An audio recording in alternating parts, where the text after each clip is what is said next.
இன்றைக்கி நம்ம எல்லாருக்குமே ரொம்ப ஃபேவரட்டான சிக்கன் பிரியாணியை தான் ஃப்ரெண்ட்ஸ் பண்ண போகிறோம். 1.5 கிலோ அரிசி 1.5 கிலோ கறி சேர்த்து எப்படி பண்ணலான்னு சொல்லி பார்க்கலாம் வாங்க. Hello friends, welcome to my lovable recipes. பிரியாணியோட ருசியை கூட்டுறதுக்காக ஒரு 1/4 கிலோ சின்ன வெங்காயம் எடுத்து தொலி உரித்து வச்சுக்கிடலாம் ஃப்ரெண்ட்ஸ். ஒரு 700 கிராம் பெரிய வெங்காயம் எடுத்து தொலியெல்லாம் உரிச்சிட்டு இந்த மாதிரி 2ஆக கட் பண்ணிக்கிடலாம். கழிக்க வேண்டிய பகுதியை கழிச்சிட்டு இந்த மாதிரி நல்ல நீளமாக ஸ்லைஸாக வெட்டிக்கிடலாம் ஃப்ரெண்ட்ஸ். பாருங்கள், நம்ம எல்லா வெங்காயத்தையுமே இந்த மாதிரி நீளமாக வெட்டியாச்சு. இப்போது ஒரு 350 கிராம் பழுத்த தக்காளி எடுத்து அதையும் 2ஆக வெட்டி இந்த மாதிரி குட்டி குட்டியாக பீசஸ் வர மாதிரி கட் பண்ணிக்கிடலாம். காரத்துக்காக ஒரு 8 பச்சை மிளகாய் எடுத்திருக்கேன். அதுக்கு மேலே இருக்கக்கூட கொண்டே எடுத்துட்டு நடுவில் 2ஆக கீரி எடுத்துக்கிறேன்.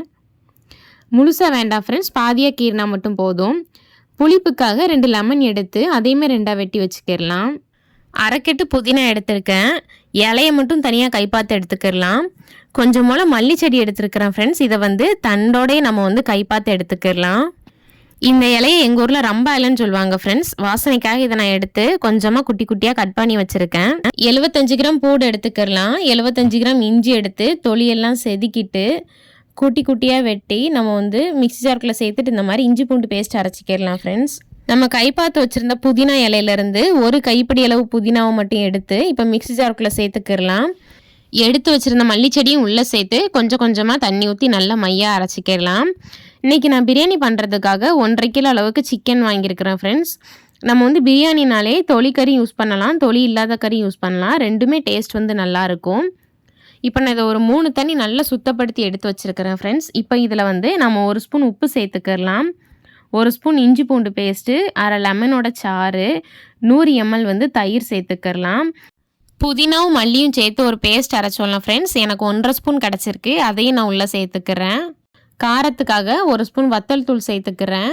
சேர்த்துட்டு இது எல்லாமே நல்லா கறியில் படுற மாதிரி நல்லா மொத்தமாக திருப்பி போட்டு விரவிக்கிடலாம் ஃப்ரெண்ட்ஸ்.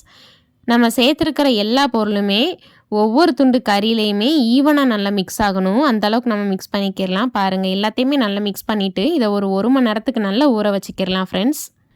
இப்படி பண்ணுறதுனால சாப்பிடும்போது கறியில் உப்பு, உரப்பு, புளிப்பு எல்லாமே பிடிச்சி ரொம்ப சூப்பராக இருக்கும். அதுக்காக தான். இப்போ நம்ம ஒரு 1/4 கிலோ வெங்காயத்தை தொலி உரித்து வச்சுருந்தோம்ல ஃப்ரெண்ட்ஸ். இப்போ அதை நம்ம மிக்ஸி ஜார்க்குள்ளே சேர்த்துக்கிடலாம்.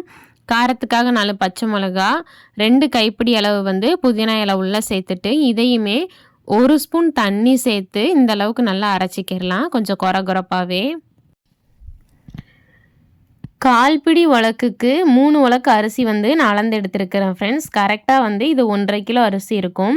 அளந்து ஒரு பாத்திரத்துக்கு மாற்றிட்டு தேவையான அளவுக்கு தண்ணி சேர்த்து இதை ஒரு 2 தண்ணி வாஷ் பண்ணிவிட்டு அதுக்கப்புறமா ஒரு 20 நிமிஷத்துக்கு ஊற வச்சுக்கிடலாம் ஃப்ரெண்ட்ஸ். அரிசி ஊற வச்சோடனே பிரியாணி பண்ண ஸ்டார்ட் பண்ணிடலாம் ஃப்ரெண்ட்ஸ். அப்போ தான் நமக்கு டைமிங் கரெக்டாக இருக்கும். வறுத்தரைச்சி ஒரு பிரியாணி மசாலா ரெடி பண்ண போகிறோம். அதுக்காக நான் ஒரு துண்டு சுருள் பட்டை எடுத்திருக்கேன். 4 ஸ்பூன் மல்லி, 8 கிராம்பு, 3 அன்னாச்சி பூ, 2 துண்டு ஜாதி பத்திரி, 10லேருந்து 15 நம்பர் கடல் பாசி, 2 டீஸ்பூன் மிளகு, 6 காஞ்ச வத்தல், 3 டீஸ்பூன் சோம்பு, வாசனைக்காக 4 ஏலக்காய் எடுத்துக்கிடலாம் ஃப்ரெண்ட்ஸ். அடுப்பில் ஒரு கடாய் வச்சுக்கிடலாம் ஃப்ரெண்ட்ஸ். கடாய் சூடானதுக்கப்புறமா நம்ம எடுத்து வச்சுருந்தோம்ல ஸ்பைசஸ், அது அவ்வளோத்தையும் மொத்தமாக உள்ளே சேர்த்துக்கிடலாம். சேர்த்துட்டு இதை நம்ம நல்லா வறுத்துக்கிடலாம் ஃப்ரெண்ட்ஸ். 1 நிமிஷம் நல்லா வறுத்ததுக்கப்புறமா ஒரே ஒரு பிரியாணி இலையை இந்த மாதிரி துண்டாக கிள்ளி உள்ளே சேர்த்து நல்லா வறுத்துக்கிடலாம். ஓரளவு எல்லாத்துலேயும் நல்லா மணம் வந்ததுக்கப்புறமா இதை நல்லா ஆற வச்சுட்டு மிக்ஸி ஜார்க்குள்ளே சேர்த்து தண்ணி எதுவுமே ஊற்றாமல் நல்லா பவுடர் பண்ணி எடுத்துக்கிடலாம் ஃப்ரெண்ட்ஸ். பாருங்கள், இந்த மாதிரி. இப்போது பிரியாணியில் நம்ம ஸ்டார்டிங்கில் ஸ்பைசஸ் சேர்ப்போம்ல ஃப்ரெண்ட்ஸ். அதுக்காக இன்றைக்கி நான் 3 பிரியாணி இலை எடுத்திருக்கேன். 2 ஜாதி பத்திரி, ஒரு 8 கிராம்பு, 2 துண்டு சின்ன சுருள் பட்டை, 5 அன்னாச்சி பூ, வாசனைக்காக 5 ஏலக்காய், 5-6 நம்பர் கடல் பாசி, 1 ஸ்பூன் பெருஞ்சீரகம், இதெல்லாம் எடுத்திருக்கேன். இப்போ அடுப்பில் பிரியாணி பண்ணுறதுக்காக பாத்திரம் வச்சுட்டு ஒரு 150 ml எண்ணெய் சேர்த்துருக்கேன். வாசனை இல்லாத எண்ணெய் காஞ்சதுக்கு அப்புறமா நம்ம எடுத்து வச்சுருந்த ஸ்பைசஸ் அவ்வளோத்தையுமே உள்ளே சேர்த்து இதை 1 நிமிஷத்துக்கு நல்லா வறுத்து விட்டுக்கிடலாம். ஓரளவு இது நல்லா பொரிஞ்சதுக்கப்புறமா நம்ம வெட்டி வச்சுருந்த வெங்காயத்தை உள்ளே சேர்த்து நல்லா வசக்கிக்கிடலாம் ஃப்ரெண்ட்ஸ். இதே ஒரு 1 நிமிஷம் நல்லா கண்ணாடி பதம் வர அளவுக்கு வசக்கிக்கிடலாம். வசக்கினதுக்கப்புறமா இதில் இந்த வெங்காயம் வசங்கிறதுக்கு தேவையான அளவு, அதாவது 1 ஸ்பூன் வந்து நான் உப்பு சேர்க்குறேன். உப்பு சேர்த்துட்டு நல்லா மிக்ஸ் பண்ணிக்கிறேன் ஃப்ரெண்ட்ஸ். இப்போ இந்த வெங்காயம் வந்து நல்லா பொரிஞ்சு வெந்து வரணும். அதாவது கரிஞ்சிடவும் கூடாது, நல்லா ப்ரௌன் கலரில் வரணும் ஃப்ரெண்ட்ஸ். அந்தளவுக்கு வந்து இதை நம்ம நல்லா வசக்கிக்கிறலாம். ஒரு 3 நிமிஷம் ஹை ஃப்ளேம்லேயே வச்சு வசக்கினேன் ஃப்ரெண்ட்ஸ். ஓரளவு பாருங்கள் நல்லா ப்ரௌன் கலரில் வர ஆரம்பிச்சிருச்சு. இன்னொரு 3 நிமிஷம் கழிச்சு பாருங்கள், இன்னுமே நல்லா ப்ரௌன் கலரில் வந்துருச்சு. இந்த ஸ்டேஜில் நம்ம ஒரு பேஸ்ட் அரைச்சி வச்சுருந்தோம்ல ஃப்ரெண்ட்ஸ், அதை உள்ளே சேர்த்துக்கிடலாம். சேர்த்து நல்லா மிக்ஸ் பண்ணிக்கிறலாம். இந்த பேஸ்ட்டு சேர்த்த உடனே அடியில் வந்து பிடிக்க ஆரம்பிக்கும் ஃப்ரெண்ட்ஸ். அதனால் கைவிடாமல் கலந்துக்கிட்டே இருக்கணும் ஒரு 2 நிமிஷத்துக்கு. 2 நிமிஷம் கழித்து நம்ம பொடி பொடியாக வெட்டி வச்சுருந்த தக்காளியும் உள்ளே சேர்த்து நல்லா மிக்ஸ் பண்ணிக்கிறலாம் ஃப்ரெண்ட்ஸ். இந்த தக்காளியோட சாறு எல்லாமே அந்த வெங்காயத்தில் இறங்கி நல்லா குலைவாக மசிவாக வெந்து வரணும் ஃப்ரெண்ட்ஸ். இது ஓரளவு நல்லா வேக ஆரம்பித்ததுக்கப்புறமா நம்ம காரத்துக்காக கீறி வச்சுருந்தோம்ல 8 பச்சை மிளகா, அதையும் உள்ளே சேர்த்து நல்லா மிக்ஸ் பண்ணிக்கிறலாம். ஒரு 2 நிமிஷம் இதை மிக்ஸ் பண்ணதுக்கப்புறமா நம்ம கை பார்த்து வச்சுருந்த ரம்பையில் இருக்குல்ல ஃப்ரெண்ட்ஸ், அதையும் உள்ளே சேர்த்துக்கிறலாம். சேர்த்துட்டு நல்லா கலந்துக்கிறலாம். நம்ம வந்து எல்லா பொருளையுமே மொத்தமாக போட்டு கலக்கக்கூடாது. இப்போ இதை ஒரு 2 நிமிஷம் கலந்ததுக்கப்புறமா நம்ம அரைச்சி வச்சுருந்த இஞ்சி பூண்டு பேஸ்ட் இருக்குல்ல ஃப்ரெண்ட்ஸ், அதையும் உள்ளே சேர்த்து நல்லா மிக்ஸ் பண்ணிக்கிறலாம். இஞ்சி பூண்டோட பச்சை வாசனை போகிற அளவுக்கு நல்லா மிக்ஸ் பண்ணிக்கிறணும் ஃப்ரெண்ட்ஸ். அடுப்பை வந்து மீடியம் ஃப்ளேமில் வச்சு வசக்கிக்கிறலாம். இந்த மாதிரி 2 நிமிஷம் டைம் கொடுத்து எல்லா பொருளையும் வசக்கணுன்னா இதோட ருசி ரொம்ப நல்லாயிருக்கும் ஃப்ரெண்ட்ஸ். இன்னும் ஒரு 2 நிமிஷம் கழிச்சு நம்ம எடுத்து வச்சு புதினாவை உள்ளே சேர்த்து நல்லா மிக்ஸ் பண்ணிக்கிறலாம் ஃப்ரெண்ட்ஸ். பாருங்கள், இதை ஒரு 2 நிமிஷம் வசக்கினதுக்கப்புறமா எல்லாத்தையும் வறுத்து அரைச்சி ஒரு பிரியாணி மசாலா ரெடி பண்ணி வச்சுருந்தோம்ல ஃப்ரெண்ட்ஸ், அதை உள்ளே சேர்த்துக்கிறலாம். சேர்த்துட்டு நல்லா கலந்து கொடுத்துக்கிறலாம். இதை வந்து நம்ம ரொம்ப நேரமாக வசக்கணும் அப்படிங்கிற அவசியம் இல்லை, ஏன்னா இது நம்ம எல்லாத்தையுமே வறுத்து தான் அரைச்சிருக்கோம். ஒரு 2 நிமிஷம் வந்து இதை நம்ம கலந்து கொடுத்தா போதும் ஃப்ரெண்ட்ஸ். இப்போது புளிப்புக்காக 200 ml தயிர் சேர்த்துக்கிறேன் ஃப்ரெண்ட்ஸ். 2 லெமன் எடுத்துருந்தோம்ல, அரை லெமனை வந்து ஆல்ரெடி கறியில் பிழிஞ்சு ஊற வச்சாச்சு. மீதி இருக்கிற 1.5 லெமனில் வந்து அதோட சீடை எடுத்துட்டு சாரை மட்டும் இப்போ பிழிஞ்சு விட்டுக்கிறலாம் ஃப்ரெண்ட்ஸ். இப்போ இதையும் வந்து நல்லா மிக்ஸ் பண்ணிக்கிறலாம். மசாலாஸில் வந்து நல்லா புளிப்பு இறங்கணும் ஃப்ரெண்ட்ஸ், அந்த மாதிரி இதை வந்து நல்லா கலந்து கொடுத்துக்கிறலாம். 2 நிமிஷம் கலந்ததுக்கப்புறமா ஊற வச்சு வச்சுருந்தோம்ல கறியை, அதை வந்து கொஞ்சம் கொஞ்சமாக உள்ளே சேர்த்துக்கிறலாம் ஃப்ரெண்ட்ஸ். இப்போது இதில் வந்து உப்பு, உரப்பு, புளிப்பு எல்லாமே இறங்கி நல்லா சூப்பராக இருக்கும்.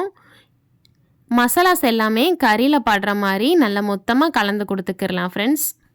இதை நல்லா மிக்ஸ் பண்ணதுக்கப்புறமா ஒரு 2 நிமிஷத்துக்கு அப்படியே விட்டுறலாம் ஃப்ரெண்ட்ஸ்.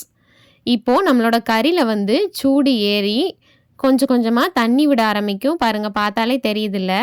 இந்த ஸ்டேஜில் வந்து நம்ம இப்போ பிரியாணிக்கு தேவையான அளவுக்கு தண்ணி சேர்த்துக்கிறலாம். 3 உலக்கு அரிசி எடுத்தோம்ல, அதே உலக்கில் வந்து 1க்கு 2 அப்படிங்கிற மாதிரி 6 உலக்கு தண்ணியை வந்து தனியாக நான் சூடு பண்ணி வச்சுருந்தேன்.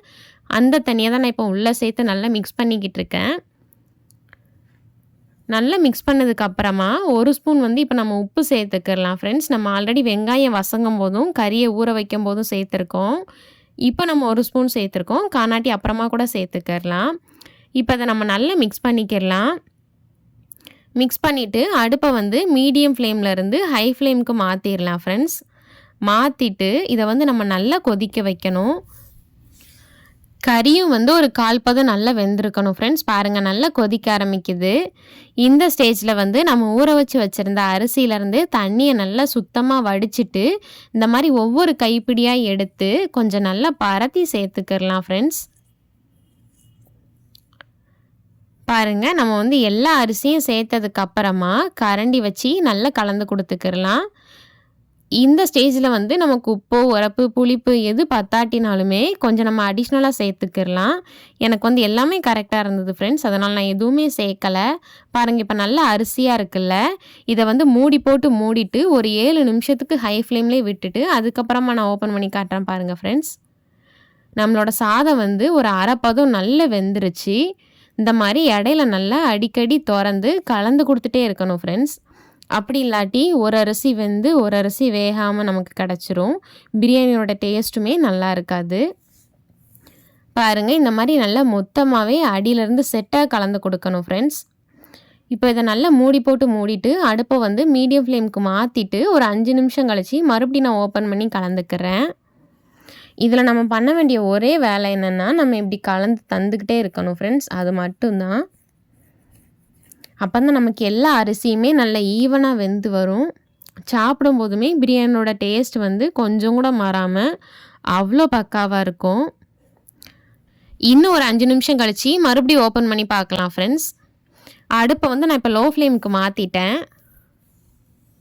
பாருங்கள், இன்னொரு வாட்டி கடைசியாக வந்து நான் நல்லா கலந்து கொடுத்துக்கிறேன். நம்ம இந்த மாதிரி கலந்து கொடுக்கும்போது கறி வந்து நல்லா பிஞ்சிராமல் பார்த்து கவனமாக கலந்து தரணும் ஃப்ரெண்ட்ஸ். அவ்வளோதான் பாருங்கள், நம்மளோட பிரியாணி வந்து ரொம்ப சூப்பராக இருக்குது. நான் இடையில ஒவ்வொரு தடவையும் ஓப்பன் பண்ணி கலந்துக்கிட்டே இருந்தேன்ல ஃப்ரெண்ட்ஸ். ஒவ்வொரு தடவையுமே பிரியாணியோட வாசனை வந்து ரொம்ப நல்லா இருந்தது. இப்போ நான் உங்களுக்கு அரிசியை பிச்சு காட்டுறேன் பாருங்கள். நம்மளோட சாதம் வந்து நல்லா முழுசாக வெந்துருச்சு. கறியுமே பாருங்கள் நல்லா பூவாக வருதுல்ல தனித்தனியாக. நல்லா வெந்துருச்சு ஃப்ரெண்ட்ஸ். அவ்வளோதான், நம்மளோட பிரியாணி வந்து சாப்பிட்றதுக்கு தயாராகிருச்சு. அரிசி சேர்த்து 20லேருந்து 25 நிமிஷத்துக்குள்ளேயே நம்மளோட சீரக சம்பா பிரியாணி வந்து சூப்பராக தயாராகிரும் ஃப்ரெண்ட்ஸ். இப்போ நம்ம அதை சர்வ் பண்ணிடலாம். இதே மாதிரி அளவுகளோட கட்டாயம் நீங்கள் ட்ரை பண்ணிவிட்டு உங்களோட ஃபீட்பேக் என்னோட ஷேர் பண்ணுங்கள். இந்த வீடியோ பிடிச்சிருந்ததுன்னா லைக் பண்ணுங்கள். இந்த லிங்க் உங்கள் ஃப்ரெண்ட்ஸ் கூட ஷேர் பண்ணுங்கள். மறக்காமல் உங்கள் பொண்ணான கையால் நம்மளோட சேனலை சப்ஸ்கிரைப் பண்ணிக்கோங்க ஃப்ரெண்ட்ஸ். தேங்க்யூ.